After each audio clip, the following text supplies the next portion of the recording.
everybody. I'm Ellary Stanford N'Namdi, and I'm here with my family. This is the history of the Page family, and specifically from the Page family, as we explain this, we are talking about the descendants of Louisiana Page and Phillip Stanford. So we were born here in Texas, and from Louisiana and Phillip came, there were 4 children. Matthew Stanford, who is my father, Mary Lee Gardenhire, called Choo-Choo Pie to some, and Aunt Mary Lee to others, who is my cousin Joyce's mother. And then we had Melvia, who we called Choopy or Choo-Choo. So we're going to talk about the land, we're going to talk about the history. We're going to start with Joyce because she's been here the longest and has all of the information. And the purpose of this is that we will have a video of the family history for generations to come. And later on, maybe one of you will be inspired to do a continuing video as the generations of our family continue to grow. My name is Joyce Marie Gardner-High Wiggins. I'm the daughter of the late Mary Lee Stanford Gardner-High. Great.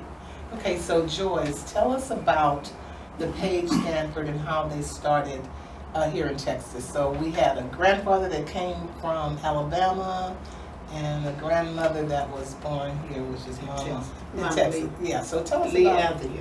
Yeah. Okay, William Page's parents were Jackson Page and Susan Turner Page. They were born in Virginia, and he was born in Alabama. And he came to Texas at the age of 16. Here he met and married Della, and they had 3 children. Della passed away while these kids were very young, so then he met Lee Anthea Page, and they raised his 3 kids, and they began to have kids, which totaled to 14 kids. So Lee Anthea, what are her children's names? Her children's names were John Page, Wells Page, Robert Page, Rhoda Ella Page, Annika Page, Thomas Page, Lydia Page, Louisiana Page, Jackson Page, Richard Page, and Alexander Page. Okay. So Louisiana was our grandmother. Right. Right. And Mama Annika, this is good because I thought Mama Annika was her mother, but it was actually her sister. That was her. Oh, was Louisiana's sister. Yeah, Louisiana's sister. Okay. Yes. Those people that I remembered them in Texas. Okay, and so let's go to Louisiana, then married Phillip Stanford. Mr. Stanford. Right. And they had, who were their children? Their children were Matthew Stanford, Phillip Stanford, Claudia Stanford, Mary Lee Stanford, and Melvia Stanford. So Phillip Stanford, I didn't know him. He passed away. Yeah. He passed away when he was young? Yes, or when he was... he's very young. Okay. Okay. And then from those 4, as we said earlier, Matthew had 8 children. Right. Mary Lee had 7. Melvia had 5. Claudia didn't have any kids. Claudia didn't have any children.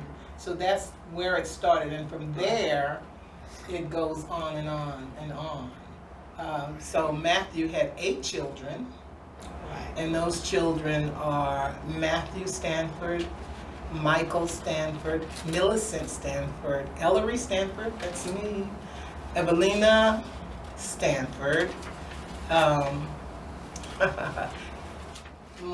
Edward Stanford, Marvin, and Emma.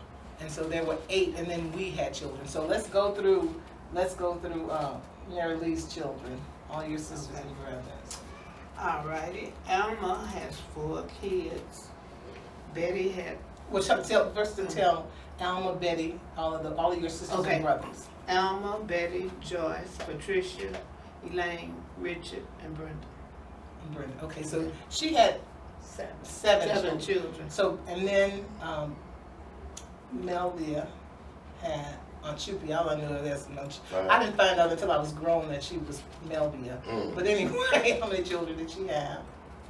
Five. She had 5. And the 5 children, what were their names? Boo. This is Phillip. Ruby. Yeah. Yeah. Ruby, Jean, Ethel, Robert Earl, And Phillip. and Phillip. And Phillip. There was a Phillip there too? Right. Yeah. Did he pass away too? Yes. Oh, He my. passed away. Okay, all right. So we can talk about that generation, but before we go into that, some of those children, like Aunt Mary Lee, I know, moved to California. Right. Aunt Melvia moved to California. Right.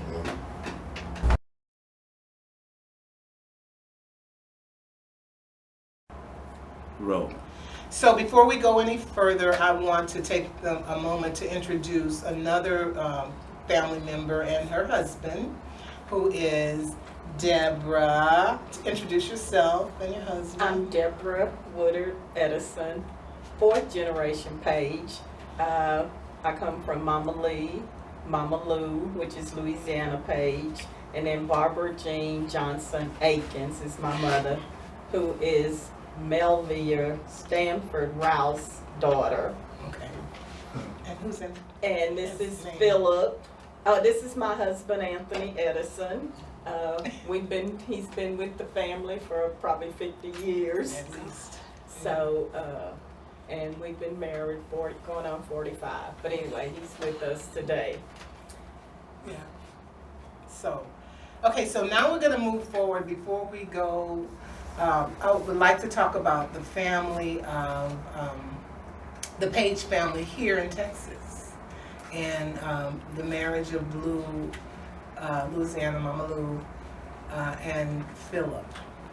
And so let's go to Phillip Page and his history and his parents. And then after that, then we'll talk just a little bit about how it was here and when we grew up. Because I can remember as a child coming to the country, we call it the country, coming to Cedar Lane. And I can remember going to Mama Anarchy's house and going to the outhouse. I actually remember the first time.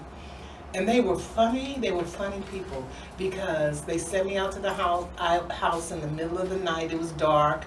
And after I got in the outhouse, I think it was Mama Anarchy that said, Ellary, might be some snakes in there, be careful. And I'm right, like, yeah.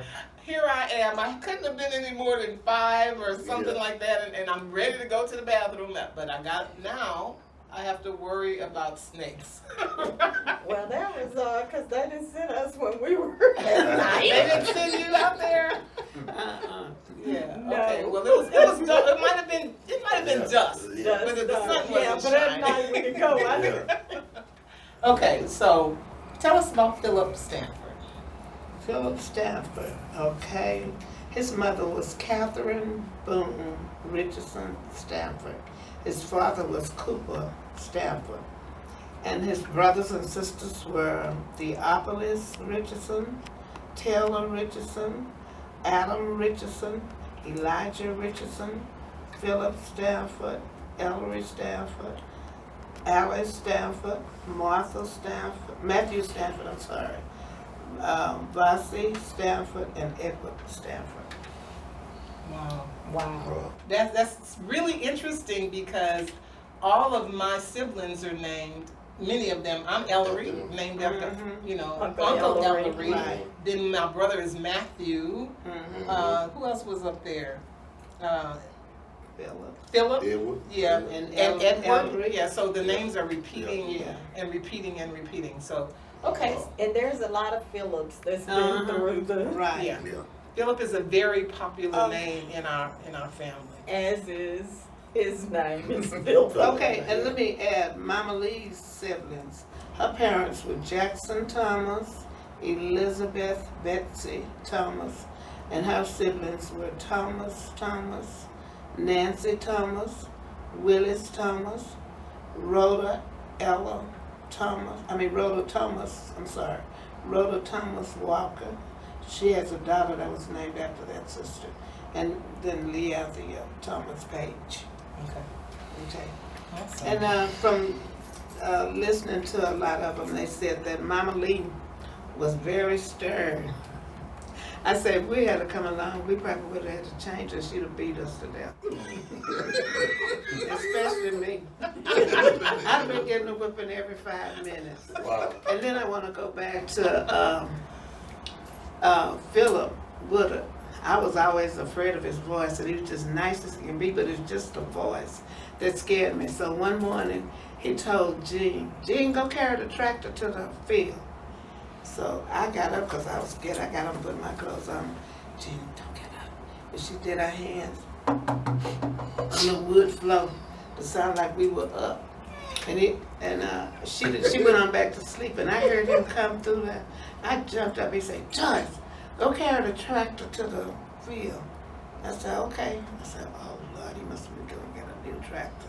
I know he don't want me to drive his tractor.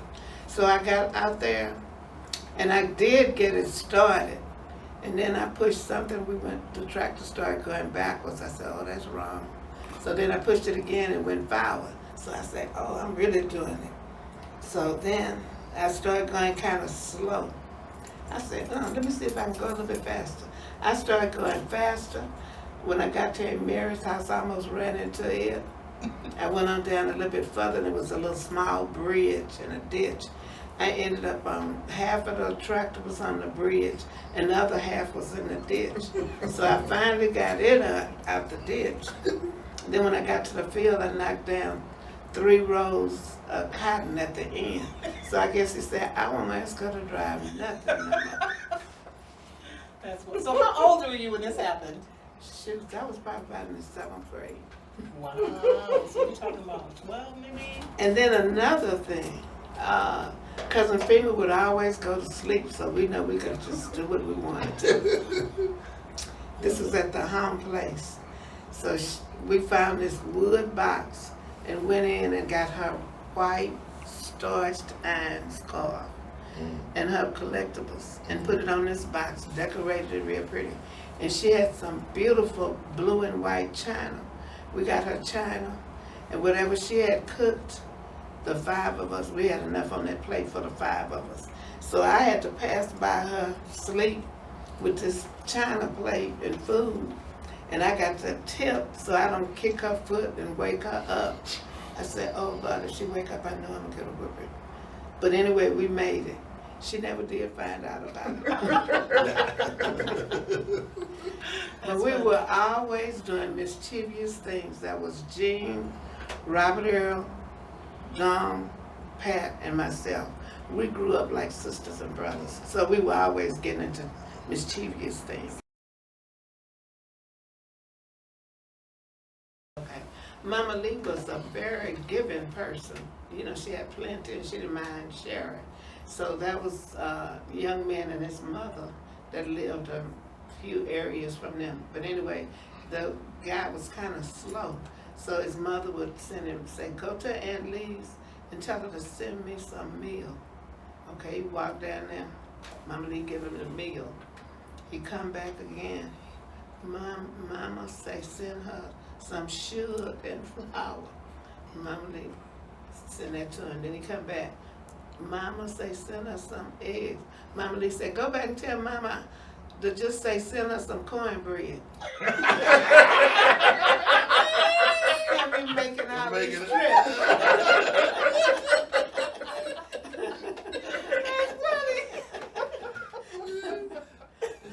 Okay, now let me tell you about Robert Earl and the gun. I had made him mad, and he was going to shoot me with the gun. So they had a rooster that would run you.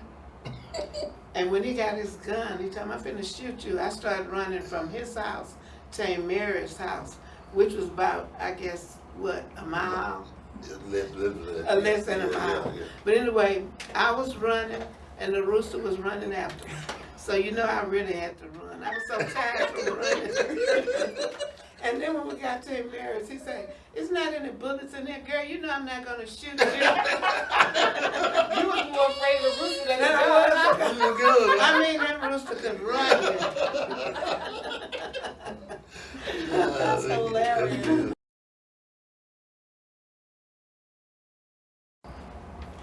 So Joyce, what about the land that they lived on? Did they work for it? Was it somebody else's land they were working, or was it? Okay, at Family. first, William Page, which was our great-grandfather, he was working at a plantation. And he had purchased this land, which is called the Page Estate. But he passed away before he had started building the home place. But he passed away before they could finish it. So all the grown boys that were still at home nearby, they finished this home place. Okay. And I am privileged today to say that I got a chance to spend many nights and days in the home place. Beautiful. How much acreage was it in? Well, It was 200. Is it 200? It was Okay. 200, but they ended up having to use Some of it. 12 of it or Mhm. something to get somebody out of jail Yeah, I or remember something. that. And so it's now 181 Okay. acres. It's still in the family. And what was the home place like? Was it 2 bedrooms, 3 bedrooms? It was 2 bedrooms, it was a little dining area, it was a kitchen, and it was a living room. And it had a porch that was real long porch. And plenty playground, I say playground, to run around in and be bad and mischievous. And when you go to the back of it, Cousin Phillip always had corn. Right. And then after you go through that cornfield, it was a windmill. We used to walk back there just to be being mischievous with the windmill. Really? Just Mhm. playing, having fun. We just had a lot of That's fun. good. So Boo, we call Phillip Boo. You remember that too? I remember all of it. That's wonderful. Yeah. Now, is that where Mama Annika ended up living too? No. No. Uh-uh. No? Okay, the home place was kind of sitting back, and Mary's house was Sitting up front.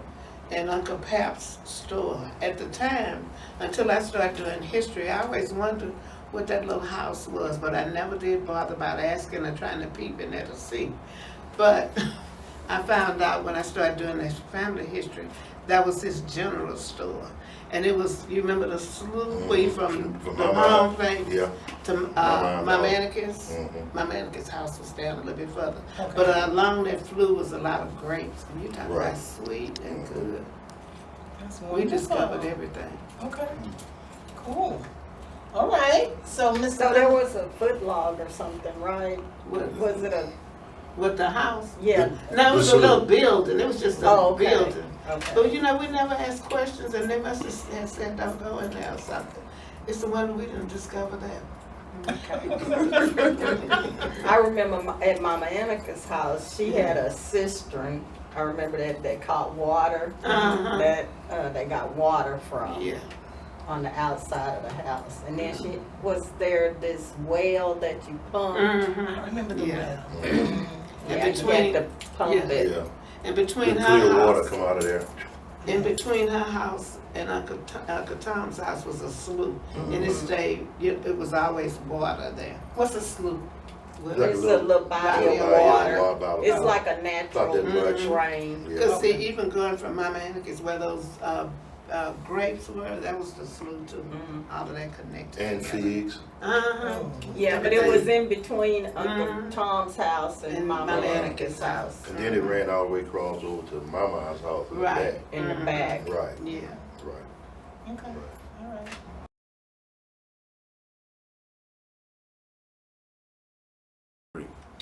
I'm Phillip Ward. They call me Boo from the country. Grew up on the dusty roads of Buckman's Prairie, Texas.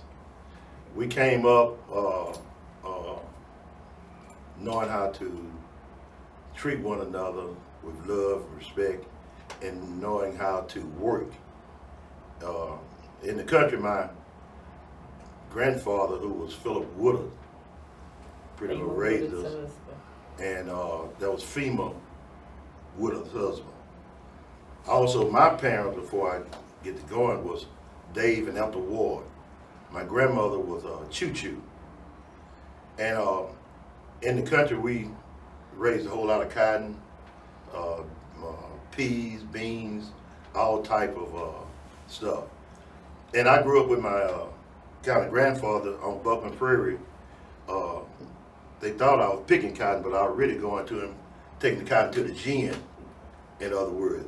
They said I never hardly worked or did anything, but I weighed the cotton when it came in and put it on the trailer and rode to Bay City and cotton gin, and we rode back. I always had a good time with Daddy Phillip, Joe. He taught us a whole lot of things about working, picking beans, and all of this stuff. We stayed in Uncle Richard had a house out there, and we stayed in it for a long time, my mother and father. So we was raised right there on the homestead, in other words.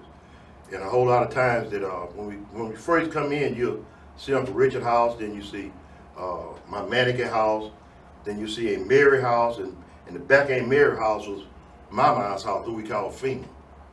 And you go down a little further, that's where Uncle Richard house was ended up. That was the 181 acres that Deb was talking about that we lived on. After a period of time that we was in the country, my grandmother, Mama, she moved to Cedar Lane. We was still out there on Buckland Prairie, but sooner or later, we also moved to Cedar Lane also, right next to her. And so we grew up out there on the farmland, and at the same time, we enjoyed ourselves out there. It was quiet, it was peaceful, and then didn't nobody hardly come back there. At around junior high, so we visited Galveston all the time. Went to Bubby house. We stayed there quite a few times during the summertime when school was out. Also, Matthew and Mike and Ellary, they'll come stay down there in the country too, down in Buckman Prairie. And boy, when we all get together, we had a great time. Phil was bad, but we, Mama got a feel of us, but we had him. I'm talking about Mike and Matthew. Oh, Not me. I stayed pretty well good, I knew they were gonna get it. I said, fellas, y'all gonna get a whooping here now. We're not doing something right. And there it come. But it was all good times. That's how we got to really relate and know one another and know our families and everything, because everything pretty well came out of Galveston, all our people. And they migrated down to the country and to California. So with that said, after we moved to Cedar Lane and everything, we still picked beans. We still went out there to pick cotton and everything. Didn't nothing change. We just, as George Jefferson say, we just moved on up a little bit. We moved on up, but we didn't forget to where we came from. Right. And still today, we'll still ride out to the country and look around, because we never forget the homeland, or we never forget where we came from. And based on that, and then we used to have a whole lot of good times in the country, because they used to do a whole lot of card playing and all that stuff. The family get together, Uncle Bubby them and all them come out of Galveston, Cousin Lewis and all them come. They'll bring coolers of stuff down there. I ain't gonna say what they bring. Sodas and stuff. Talking about soda water. Drinks like that. Yeah, so, and they'll come down there, they'll stay and play cards and just have a glorious good time. And we was kids back then, so we loved to see that kind of time, because that really fed up on us. In other words, to implement and have that same type of good times and stuff they had with their family. So those good times from Cousin Nanny and Choo Choo and your dad and all of them getting together, it was right there in the country. They came from Galveston and enjoyed themselves right there in the country. That's right. That was And their there was thing. always plenty of food. Plenty of food, fun, and everything. And that's how they kind of made sure that we knew each other, that Exactly. we took care of each other. That's right. And that was always embedded in us, to look out for one another, Right. to make sure, you knew them, who they were, especially so that you wouldn't be dating one of your cousins. Right, Or, right. because they always wanted to know if you brought somebody around. Who Well, is now, that? who are your that? Yeah, people? who are your Right. people? So they would And I'm check like that today. out. That question was always That's the asked question that's still when here. we brought some on. Who are your folks? Yeah, who Now I your gotta- people. And then they'll start trying to tie it in. Uh, Well, now you know, again. so-and-so was so-and-so. Oh, Jesus, here we go. I can't even date I this can't even girl. date nobody. Now I got to tell I you. got to go to Honolulu. If I Okay. Now I have to tell you about me and these gates too. Okay. These white people's gates. Uh-oh, that's Go ahead, all that's right. fine. Am I ready? Okay. Yeah, go ahead. Oh, okay. They would send Jean and I to pick up the people to come and pick cotton. And it's already black dog, early in the morning. So she's driving a truck, and I'm supposed to get out and open each one of these gates. So when I open the gates, I tell her, I say, look, I'm gonna open the gates, but I'm not closing back. She said, Joyce, those people's cars gonna get out. I said, well, it's too bad. So I'd open the gates and we go pick up the people. When we come back, she said, Joyce, I'm gonna stop now. You go close the gates. I said, I'm not getting out no more because you know I'm scared. But anyway, I left all those people's gates out. And I know they had cows on the highway every morning. I know they had plenty of cows out, and I know they were cursing. Because they didn't know who did it. Uh-oh. But it was me.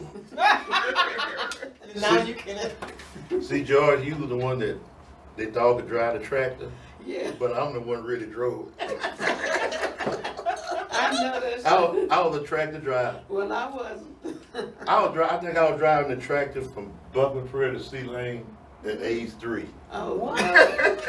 I stand up on the tractor like that. I stand up. I couldn't sit down because I couldn't get the clutch. Right. So Daddy Phillip showed me how to stand up and drive it with the clutch and stuff like that. Really? Yeah, I'll drive the tractor. Wow. Working on them, everything. Oh my God. Yeah, sure was.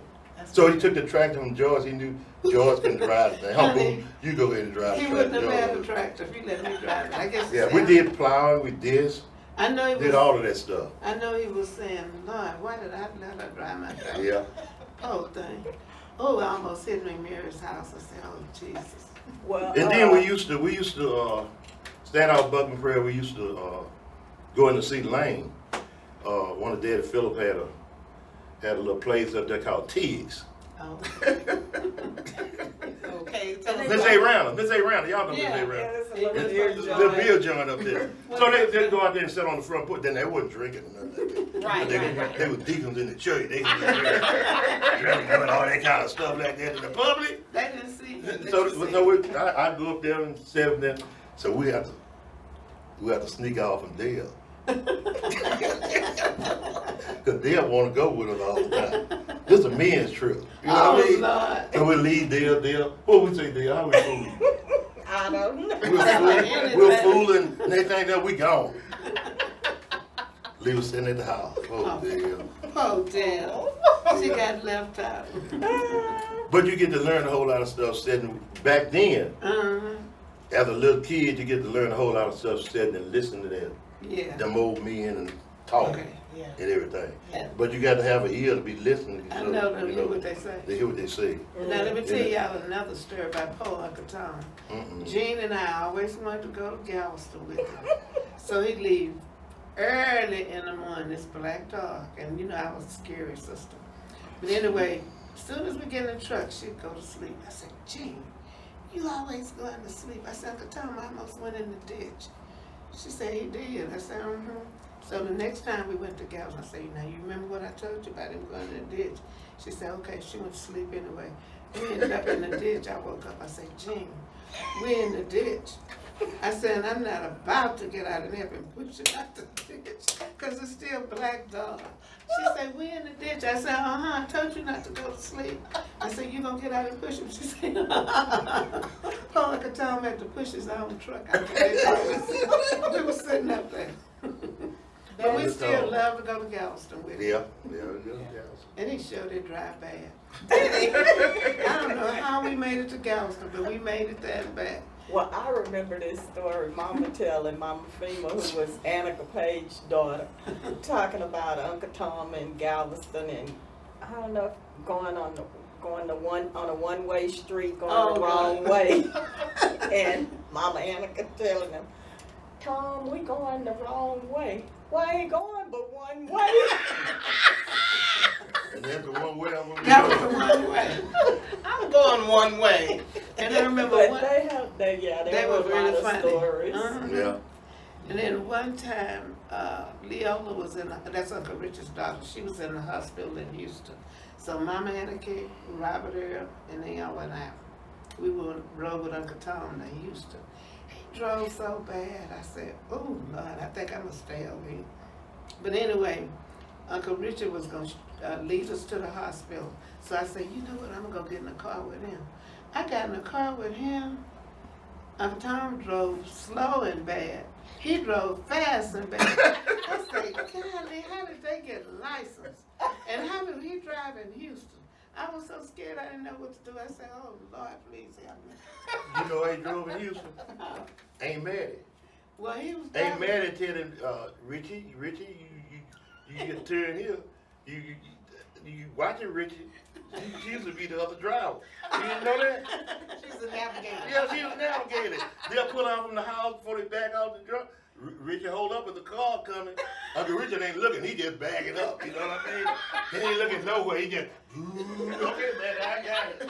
I told Richie got to go this way. That's what they do. Those were two Ain't brothers. there? And we all standing And we stand there and look at the, oh Lord, please don't let them get hit. Oh, Lord. But those Because two you know, brothers. 457 was busy. The highway was busy. Yeah, it was busy. So did they have to have a driver's license then? I don't They know. had a Yeah, they had driver's driver's license. They did? Yeah. They just They drove They fast. drove fast and they made them watch where we going. Two brothers that drove bad. One drove fast and the other one drove slow. I don't know how we made it to Galveston, but we made it. And we still would want to, y'all want to go to Galveston? Uh-huh. Yes. Uncle Richard was our preacher for the family. Yeah, Uncle Yeah, Richard. Uncle Richard was the preacher. Yeah, And Reverend let Richard me Page. tell you that about Uncle Ellary. They asked him, Ellary, why you don't go to church? He say, I don't need to go to church. Richard can preach, and they ever can shout and get us all to heaven. So why should I go? Right. I remember when we were here for something. It was everybody was there, and everybody had their beers. They had their little drinks and whatever. And all of a sudden, it was like, here come Uncle Richard, and everybody Oh yeah. went to hide Oh, their yeah. liquor. Uncle Richard coming, here he come. Yeah. I'm like, wow. No, what was funny was too that we were somewhere. Well, I think probably at Miss Ward's at your mom's house, and Uncle Richard stepped in the door, and they all smoked, but they had respect for him. They never wouldn't drink or let smoke him in front of them. see them smoking or Or drinking. drinking. So, and my uncle Robert Earl, he didn't smoke. They all stuck the cigarette In in his mouth. Robert Earl's mouth. They gave it to him. And one time, they were somewhere, and Uncle Richard came in and they just poured the stuff in somebody's purse. Oh my None of their goodness. purse. They remember Uncle Richard. That's They funny. You're right, They Debra. had that much Everybody respect had for their respect. uncle. They wouldn't let But see, Uncle, even Choo Choo, cause they never Never let smoked. him see them smoke. but Uncle Richard knew. Yeah, Uncle Richard do. He'll come in there and look at. He'll open the refrigerator. He'll And come sit right at the look up table. under the fridge. What y'all got up in here? Get all down the bottom. And come sit at the Yeah, table. come sit while at the they table. Yeah. He knew. Yeah, I ain't doing nothing. Yeah, he knew. Yeah, he knew. But they just respected He him. knew. Yeah, respect. Yeah, respect I Uncle Richard. respect.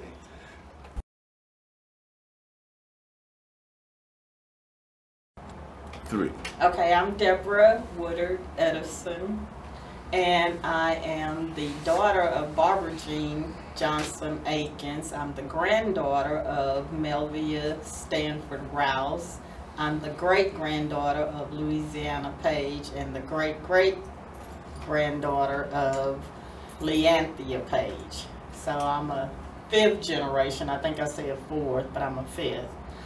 And I grew up for my first formative years on Buckner's Prairie on the home place. And Hurricane Carla came, and that was when we moved to Cedar Lane on Highway 457.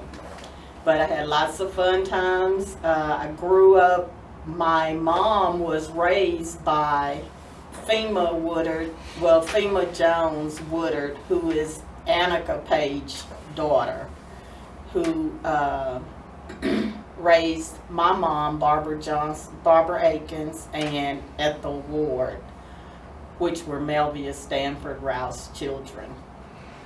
And Mama Annika raised Robert Earl Johnson, who was Melvia Stanford Rouse's son. And they all grew up on Bugner's Prairie. And so from that, I got to know the older generation as well as my mom's generation. We moved, as I said, we moved to Carla. My sister and I, Cheryl Woodard Jones, she lives in Dallas now, but she and I grew up with Mama Fema and Papa Phillip until his passing. But we had some good times, and we lived next door to my aunt, which was Ethel Thomas Ward, which was Philip's mother, and she kind of helped raise us just like her own. So I had a real good growing up. We always were around our cousins, whether they were in Galveston. We had some in Houston, but the ones they would come down to the family for holidays, summers, or just come down. But there was always plenty of food, plenty of laughter. Then there were sad times too. But we grew up being loved, well taken care of, and we had a good time. Yeah. So I'd like to pass on to love your family. No matter what. No matter. No, it's okay. And take care of one another. Encourage each other and help them along the way. Yeah. Thank you. It's all, no, it's okay. Okay. Beautiful. It's Beautiful. okay. Because that's it. That's it.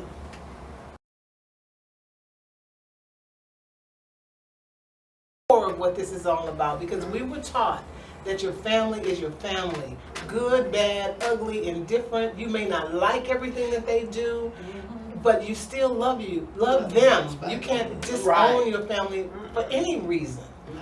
They are your family no matter what. And we were there for each other, and we knew it. And even now, all these years later, we just have that connection. Like, Debra is my cousin. We could tell each other stuff. We could, no, Ellary, you know you ought not be doing that. You know, but I love you. But Or you know what they'll be saying. Right, exactly. So, yeah, and that's what we would wish our family would continue. And that's why it's so important. And someone else said it, you said it earlier, know who your family is, because there have been cases of somebody walking up in the house with their cousin. Yeah. You know, so it's like you need to know who Yeah. people are. So it's really important that we know each other, and just for that support. Because when the world, I'm sorry, I'm on my pedestal.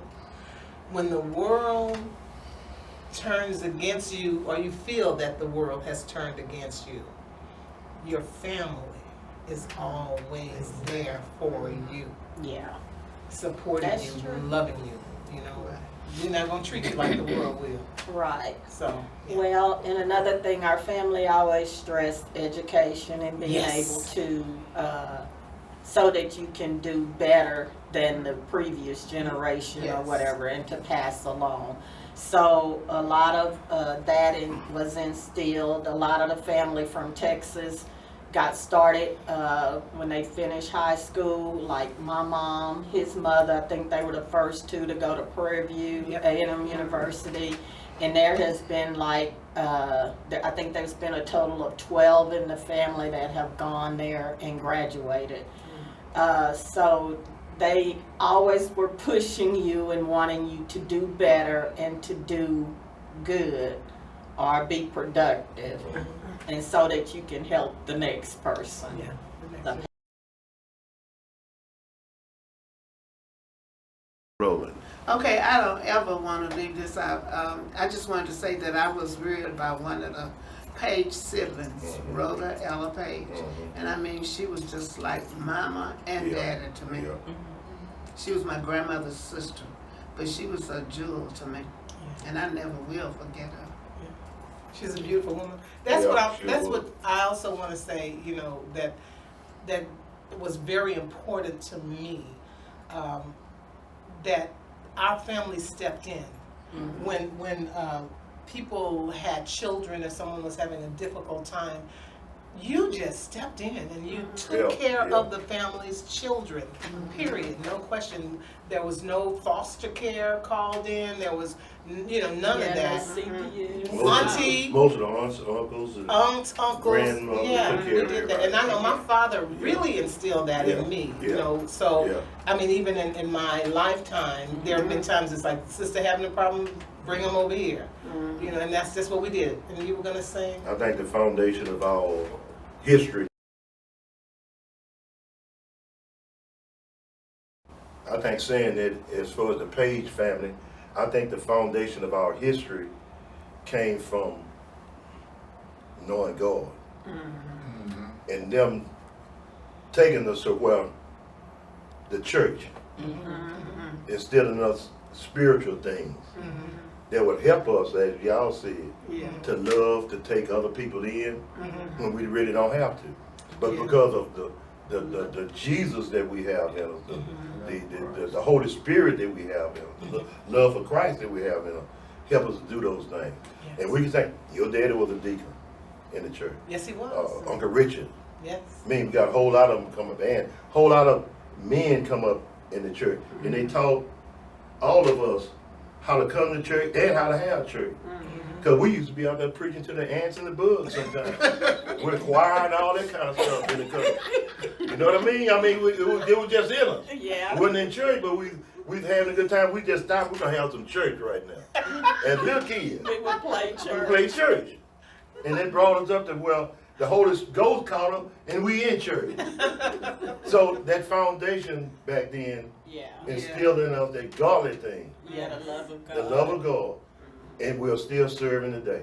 And then we're teaching our children and our grandchildren how to serve the same God. Amen. Amen. Because we know that God done for our foreparents, that He'll do Will the do same for us. Amen.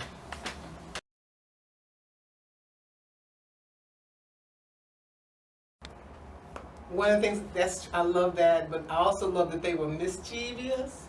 And they went to church. My father told, and he shared stuff with us like that. He belonged in Galveston to West Point Missionary Baptist Church, and I remember him telling me he got a hold of somebody's cigar, and went out there behind the church and was smoking to get the cigar. And got drunk as he could be. Couldn't go nowhere. Couldn't do nothing. So I mean, it was like. Even when we made mistakes, even when we did things, them sharing those stories let us know that it's okay. They're human. Yeah. You're make mistakes. We'll make mistakes. Right. Well, Buddy and I were at church, and Buddy's deceased. It's his brother. His name was Dave Ward III. We were at church in Cedar Lake, and we were supposed to be inside. We were in the car, in Miss Ward's car, and we was smoking. Got the car. The cigarette. You got caught? The vice. Yeah, we were the catching, viceroy. the car was catching on fire. Oh, And no. here we come out of y'all church, gonna right? burn up the car. Burn up the car. That's funny. Yeah. Well, But- can I tell one more Go thing? ahead. Go on. I had a classmate, we were very close. But anyway, one Sunday, her grandfather was a minister. And I could never understand this. He smoked Camel cigarettes, had a whole carton. And he kept them in her bedroom in the dresser drawer. So one Sunday, he had church at his church and we didn't go. So she said, Joyce, we're going to smoke some cigarettes. I said, okay. We were in the 6th grade. She had a pack, Campbell, and I had a pack. And we forgot to flush them down the commode, the butts. We got caught. I got a tearing up and I didn't want, you couldn't get me to even touch a cigarette after. That's why you didn't smoke with the rest of them. They couldn't get me to not even touch a cigarette. We was on Buckland Prairie. Mom, you know, she smoked them Viceroy.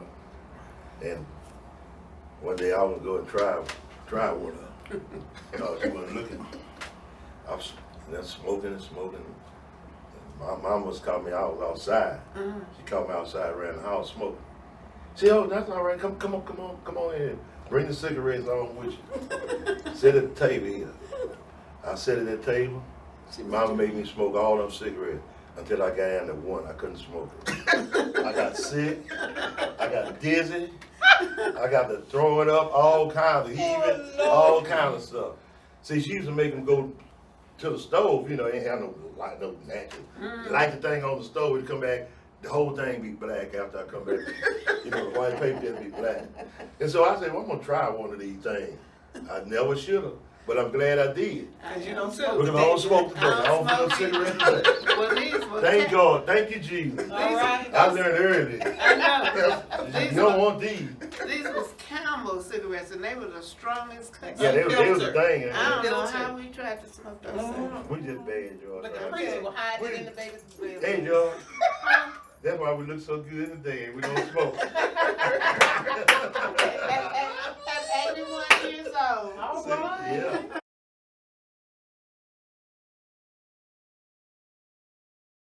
Kids, y'all go to Sunday school now, because I didn't like Sunday school. And on Sundays, and y'all didn't like for you to iron. But I didn't want nothing on me wrinkled. So we had to sing in black and white every Sunday. Black skirt and a white blouse. And I tell Pat, go in there and talk to your Amy while I iron my skirt and blouse. And I just be in there just ironing away. When I come out, she say, "You just finished ironing, didn't you?" I said, "Oh, gosh, she too smart for me." That's funny.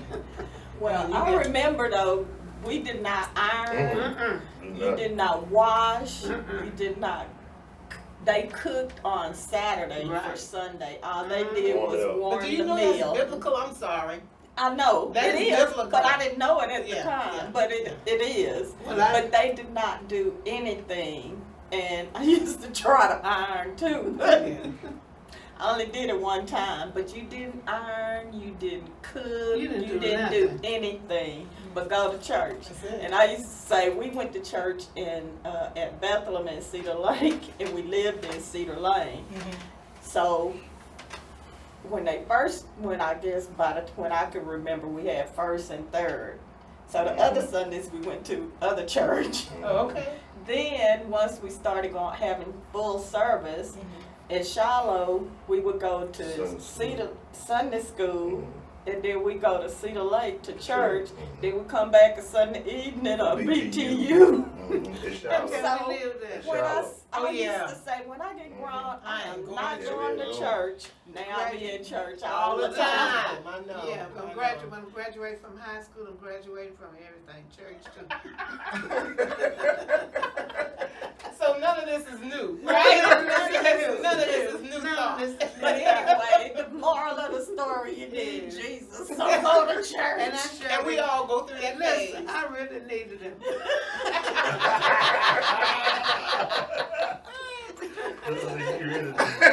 Yes, the stories that y'all used to do, y'all needed. We needed Jesus. Yes, Jesus. Oh, that's funny. Now my dad telling the story about when he decided to run away from home, and he got a rusty can, a leaf, and a nail, and he put it in the in the can with some water in it, and that's what he was gonna survive on. I'm like, what was a nail and a leaf gonna do? He gonna mix the leaf and make it some soup or something? Well, I used to tell Debra, when Mama had upset me, I went by to see Mama, tell her I was headed to California. You know, Mama, when you got me upset, I was going on. My mama said, "No, Mama, so don't leave, baby. Don't go." I said, "Well, Mama, I'm going. I'm gonna try to catch me a ride up to Bay City to the Olive House. Yeah, I'm gonna leave from there. I'm catch a bus and go on to California." Next thing I know, I was going across the slough. had my little stick with my little, you know, my little bag on, my little clothes. A and hobo stuff. bag? I was gone. I was headed on Buckman Road to go in, and finally he came and stopped me. Don't go, baby, don't go. My mama came. I was gone. I was coming up there where you was, Joe. I was gonna stay overnight in Ella. And she I was was just on the bus, and I was head on to California. I was going to Aunt Jean's up in Choo-Choo. I was headed with the rest of the family. And she would have taken you in to come on, baby. You would have been right there. How did hillbilly son go? No, Jerry Clamber. yeah, I know. Don't come back no more. They done come back, yeah. I remember that. I remember that. Something like that Jerry Clamber done had, you know. Now, listen to the story moving about the California. land and Jay, whole mountain here. Down the Can't Stand Yeah. I remember that part. Yeah, I was coming to LA. I was going to LA. All right. That was Beverly Hills, Billy. Beverly Hills, Billy. That's it. That's it. I remember that. I'm like Uncle Bubby. I'm out of town. Never me. I'm headed out. I was too scary. I know my running away. I went right around the corner and I thought about what am I gonna eat. Right back around. I wasn't even worried about that. Matter of fact, I ain't have no money to get on the bus. But you were going. But I was going. You was gonna hitchhike. I was doing something. I was hitchhiking Bay City. Get nobody have a thing. I was get up on that country road there. You know, I had my thumb out.